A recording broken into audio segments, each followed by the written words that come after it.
Our next panel is the creative digital media for your business, the benefits of the creative digital media for our business. And we're joined by John Kennedy of Silicon Republic.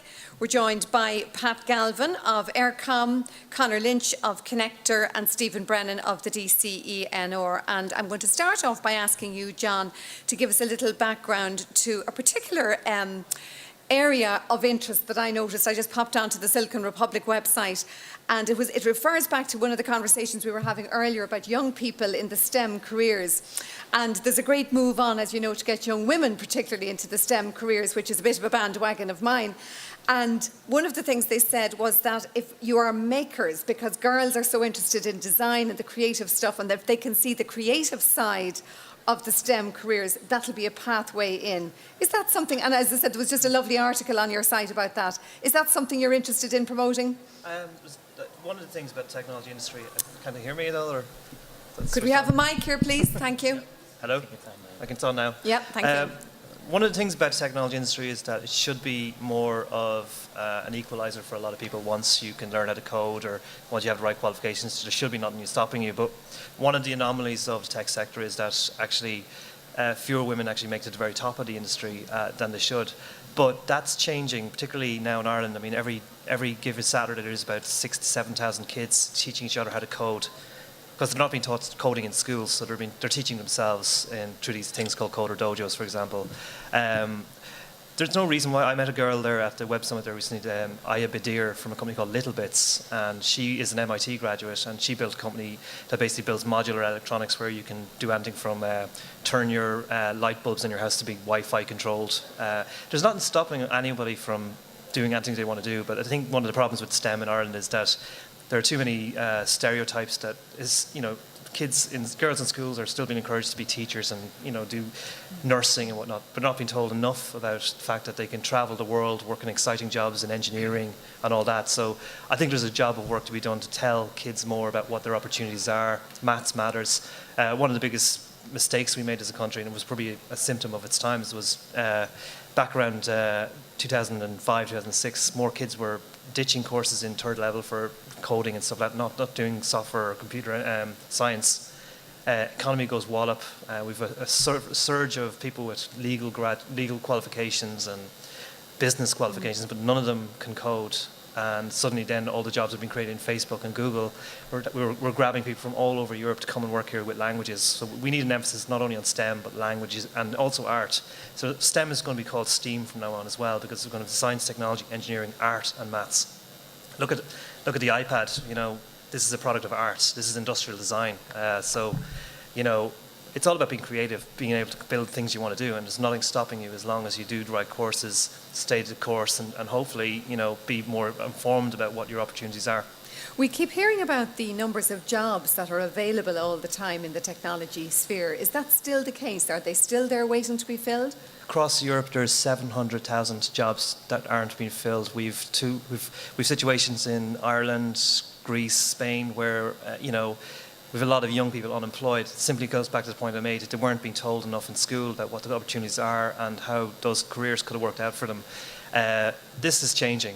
The kids themselves are teaching themselves how to code. They're seeing examples. They're looking up to people like Mark Zuckerberg as people to follow. So it is changing. In Ireland alone, one of the figures that was given to me just as I arrived in here, that there's about 6,000 people in Meath every day who leave the county to go to Dublin or Kildare to work in places like Intel or HP or Amazon or elsewhere in Dublin. So, yeah, the opportunities are there. It's there. It's quite obvious. And for all these young Facebookers and Googlers who are in their 20s now from all over Europe, they're going to want to stay. And in 5 years' time, they're going to have families, and they're going to want to know, where will I live?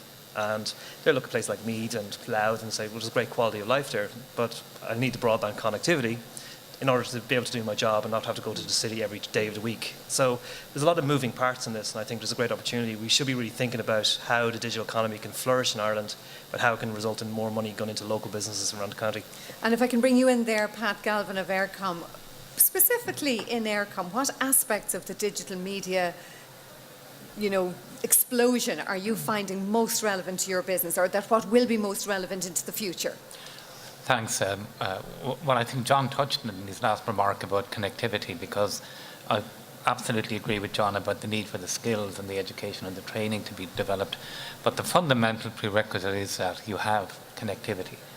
And what we see in Eircom is an explosion in demand for what we call bandwidth. In other words, the ability to use the internet or access the internet over the last 2 or 3 years particularly. And we are responding because fundamentally Eircom is an infrastructure company. We own the National Fixed Telecommunications Network, certainly was underinvested in the early part of the last decade. But what we have now focused on is the challenge of connectivity. And we are investing currently a program of about $1.5 billion between 2012 and 2017, particularly to develop high-speed broadband.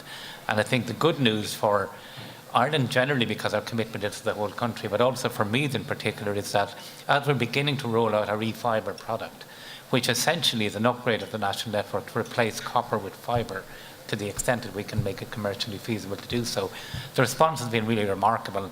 And it's a pity that a lot of the transition students aren't here now, because I would pay tribute to them as one of the real growth drivers in the investment case that we make. And what we're doing is, as I said, we'll pass 1.6 million premises in Ireland with eFibre by the end of next year. And the challenge then is that while we will concentrate on the towns, and indeed most of the Meath towns will have eFibre, about 50% of the population that we intend to cover is already covered in Meath. And I should say as an aside, the response of people in the community in places like Meath is much better. When we bring high-speed bandwidth outside of the big cities, in fact, the demand and the creativity and the usage is remarkably better in rural Ireland than it is, perhaps because of latent demand and the need to be creative. The one perhaps challenging problem for ourselves as a stakeholder, but also for the government, and if the Minister is still present, is that there are always going to be spots geographically where bandwidth is not commercially feasible to invest in. And I understand that next week the government is announcing, in fact, its own contribution to the National Broadband Scheme. So I suppose our message generally, and particularly to me today, is that the solution is there. What we must now manage is implementing that solution as quickly as possible. We will do what we can in terms of bringing fibre to the extent we can. Government will step in and cover the rest to the National Broadband Scheme, which I understand they will be announcing next week. So, quick summary to your question. Fundamentally, we're an infrastructure player. Our future, our investment is in the infrastructure. We're committing to it, and we applaud the use and the demand that everybody else here today is generating on that network. Yeah, I think you're absolutely right when you say the actual incidences of new business starting is much, much higher where there's strong broadband. I mean, there is a direct correlation, and I think it's absolutely crucial to everything we're doing. And moving on to you, Conor Lynch from connector.ie and socialmedia.ie, you're somebody who advises us on how to use all of these and how to connect them up. And I actually went on your websites this morning and had a quick little snoop around, and they're absolutely beautiful. So you practice what you preach. So I'm delighted to see that. But tell us a little bit about what it is you do exactly. Thank you very much. I commend my team when I go back to the office.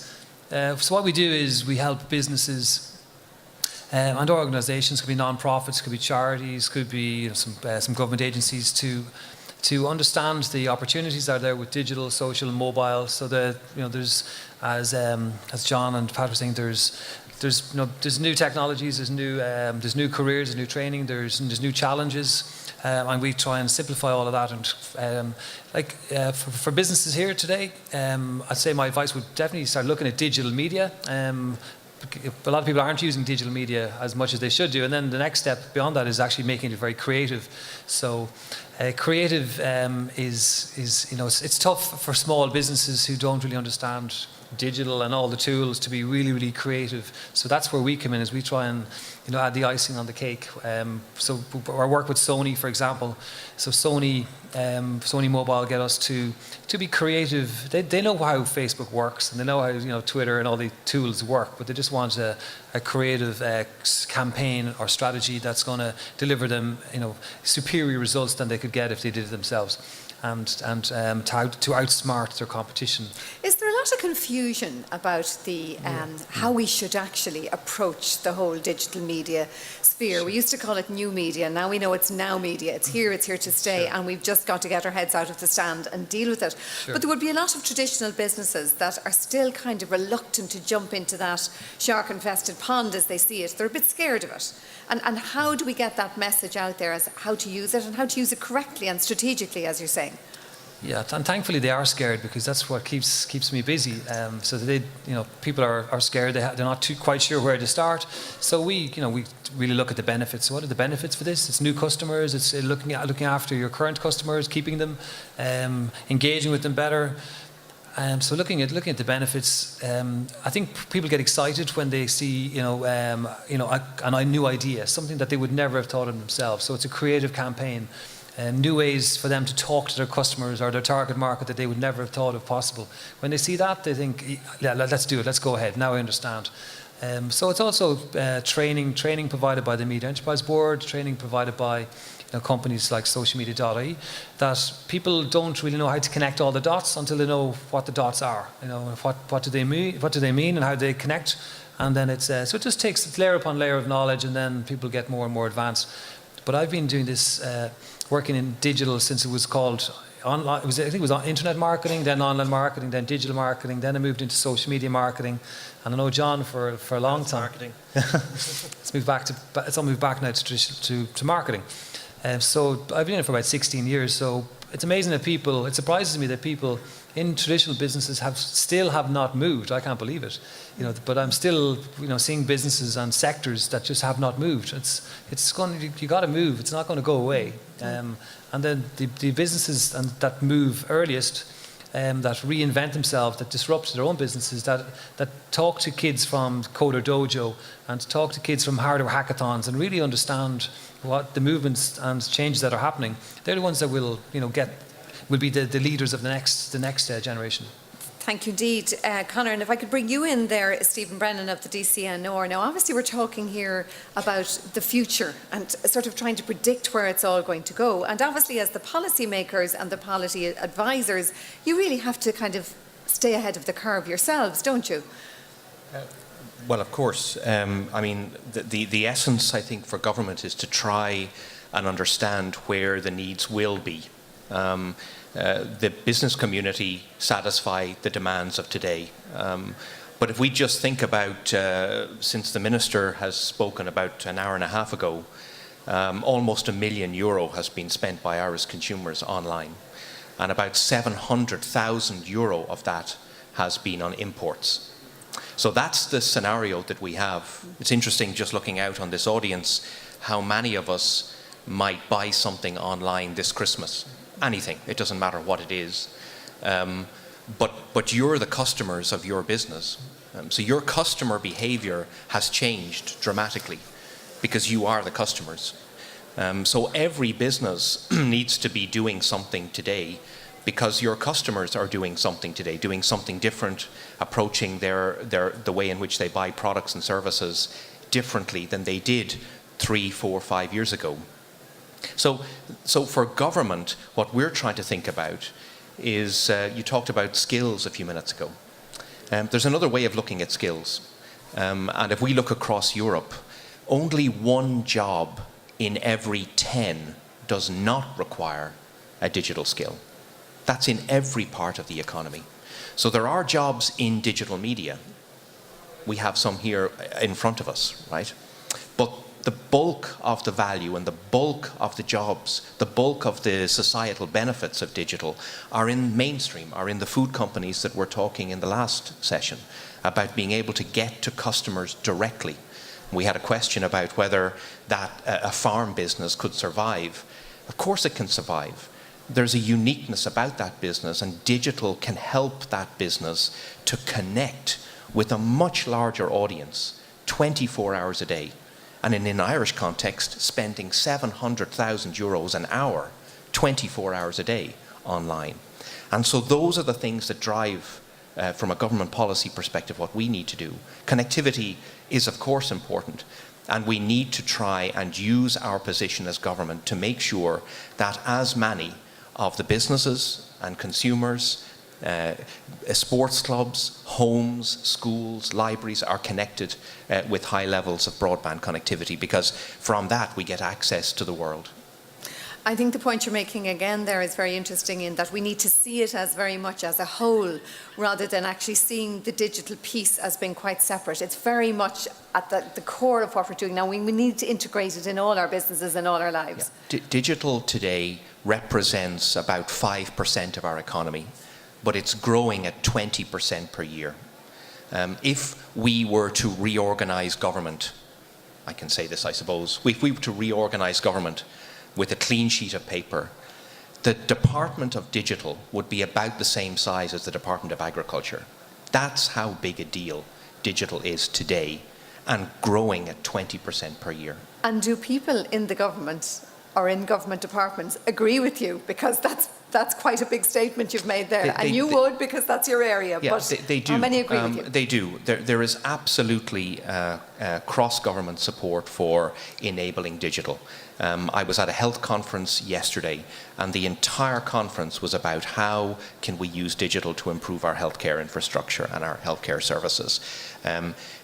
Notwithstanding the challenges that we have in terms of bringing in the new junior cert, every school, every teacher knows that digital is a hugely important tool for education. It would have been interesting to actually ask the number of students we have here earlier on, how many of them have published online, like John does? How many of them have produced a computer game? How many of them have a web page? Because essentially they are the real entrepreneurs of the future, those that use digital to do something, tell a story, connect with somebody. And John, you're nodding there. Your view on that sort of cohesive thing about digital and the uses we've just heard there? Well, I think a lot about the nature of companies I would have covered over the last few years, and about 10 years ago would have been fundamentally pure tech companies. Now you're talking to individuals who've created businesses that are reaching across the world. I mean, some of the experiences I've written about have been quite, go from the sublime to the ridiculous. Like there's a company in Westmeath called Mr. Crumb, and they make stuffing products, and they've built a huge export business out of it. But 4 or 5 years ago, they had landed a big contract in Japan, and they had to process it online, but they didn't have the broadband, and they had to drive around and around the outskirts of Mullingar using 3G, hopefully to get a signal to process invoices. That was 5 years ago. I'm hoping that's going to change, and I'm hoping it already has changed for them. But then again, you have other companies like companies in Killorglin in Kerry, and they've built wireless products that sit around the neck of cows, and they can tell when the cow's ready to calve, for example, and when it's ready to produce milk. And this is ingenuity. I mean, one of the things Irish people are great at is ingenuity. We're great storytellers. We do a lot of great things. If I think about the digital economy over the next few years, one of the forecasts I've read about is that there could be as many as 150,000 digital jobs created in this country alone. And that's not pure technology jobs, that's jobs that are touched by digital. So it could be people who have jobs like doing social media in companies, for example, or whatever they're doing. But basically, they need technology to do their jobs, and that's 150,000 new jobs. The size of the Irish online economy is going to grow from about 4 or 5 billion now to about 22 billion in the next 10 years. So this is significant. So what I would do if I was a business today, I'd be looking at ways of, how do I tap into this? No amount of investment in technology is going to make you better at what you do. You still need to be good at doing things. If you make shoes, you still need to make good shoes. You still need to be able to market them. Digital brings it closer. I mean, I've often thought about companies in and around, Meath alone. Like, you could be running a local shop. Why aren't you using Facebook to tell people in your jurisdiction, what offers you have on? You have a lot of people who drive through Meath, and they come through Meath on every evening. Why aren't you telling them maybe pick up a bottle of wine on the way home? Looking at specific platforms, and the question is open to anybody. When you look at a platform like Facebook, and if you're a pharmacist and you're going to have a special offer on face creams today and a special offer on kids' nappies tomorrow, whatever, you can see the usage for Facebook very clearly, because it's very immediate. You have your customer base. Today we're giving a discount on this, pop in and you'll get it. But I think other sorts of businesses don't maybe connect up and see that it may be relevant for them. Or they see LinkedIn as being something you can find people on, and recruiters now, it's the tool of choice, as you know. Or they see Twitter as something that, creates a lot of white noise. But I suppose the point is really conversion, isn't it really? And to get the message out for small business that it is actually about converting them to a customer at the end of the day. Anybody like to address that? I would say, one of the things I hear a lot about is how people born after 1985 are digital natives, and everyone born before that is a digital immigrant. It's a shame a lot of the kids aren't in the room because, if I was an enterprising teacher or enterprising business, I would be opening the doors for transition year students to maybe come in and do projects to help me, digitize that aspect of my business. There's a company in Kells, Irish Cooling Towers, and they have built their own app for basically, enabling their engineers to basically communicate instantly via mobile phone what parts are needed or if a job has been done, for example. These are little things that can be done, but for the kids themselves, I mean, even in companies, a lot of your workers will be born after 1985 today. And why don't you give them projects to use social media better, find areas that can be improved. That can have a downside. There was a great story last year about a delicatessen in Ranelagh where someone had made a snarky comment against the customer and it made a big backlash against the company. So you do need to be good. I would say to firms, if you do embrace social media, it's something that it's about telling your story. So the CEO, the managing director, needs to be also involved, building part of the personality of the company, but also making sure standards are consistent. Conor, if I can go to you, do you have, companies where you've come across that reluctance initially, and how have you kind of talked them around to seeing the advantages of going digital, of engaging with the platforms? I suppose I started in social media about 7 years ago. And I was actually working with Rabo Direct, the bank, and I introduced them to social media. It was called Web 2.0 at the time. I remember talking to John about it. I was very excited about it. In a pub. Yeah. We both won an award the same evening, and social media was emerging, and it was just blogs and discussion boards, and I told Rabo Direct they really should get into this whole new area. It's going to be very exciting. It's the future. And they didn't do anything for 2 years. But they did move in. I was long gone at that stage because I wasn't going to wait around, because I could see there was a huge market shift, and the social media was Web 2.0, and now we're moving into Web 3.0, which is the Internet of Things and smart connected devices. And so what convinced them eventually was just that it's search and social. So search engine traffic, search engines are changing the way they integrate with social media. So if you want to get traffic to your website, you have to start looking at search and social. And they were still the first bank to move into social, even though they were 2 years after they were it was suggested to them, this is what you should do. But typically businesses, their traffic is flatlining, they're not getting traffic, they need to do something new, whether it's social media or it's digital marketing campaigns, pay-per-click ads. There's Instagram is another, a really fast-growing platform, so content marketing, the visual web, video, YouTube, just that the consumers don't want to go and read 2 pages of text on your website anymore. They want to press play, or they want to see a beautiful photograph of the food or the product. So the web is, even your 5-year-old website it's not mobile optimized, it's not got video content, it hasn't got visual content probably, and it's written in an old style that's just not consumers don't want it. Who developed our websites only 3 or 4 years ago, they're out of date already. We need to do them again. Even 1 year ago, it's and not. And obviously, Pat, moving then on to the mobile platforms, as you say, we're looking at everything on a mobile platform now, and I know the telecoms providers are moving very fast to try and make everything so available and so easy to download on the mobile apps. Yeah, and it raises an interesting challenge for the operators, because technology advances are terrific as well in the last few years. And as we try to get ubiquity in terms of high-speed broadband, the real difficult choice is what platform do you invest in? What is the best platform to deliver the type of bandwidth that you need to individual houses? And it will be interesting to see as we move out towards the periphery of the country, to what extent 4G or perhaps in the future 5G, to what extent fibre will play a role. Certainly in Eircom, our ambition is very much that if we have an opportunity to get it right in terms of bandwidth, ultimately fibre is the answer.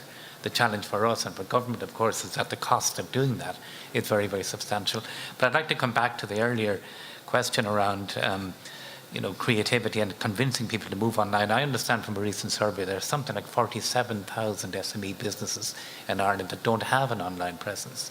And I think a challenge for us, aside from the supply side, is demand side, and the kind of work that our colleagues here on the panel are doing is terrific in building up awareness of what can be achieved. We launched our e-fibre service in Carrick-Siveen, a message to show that we can bring it right down to the western seaboard, and we used a local bed and breakfast as the pilot launch.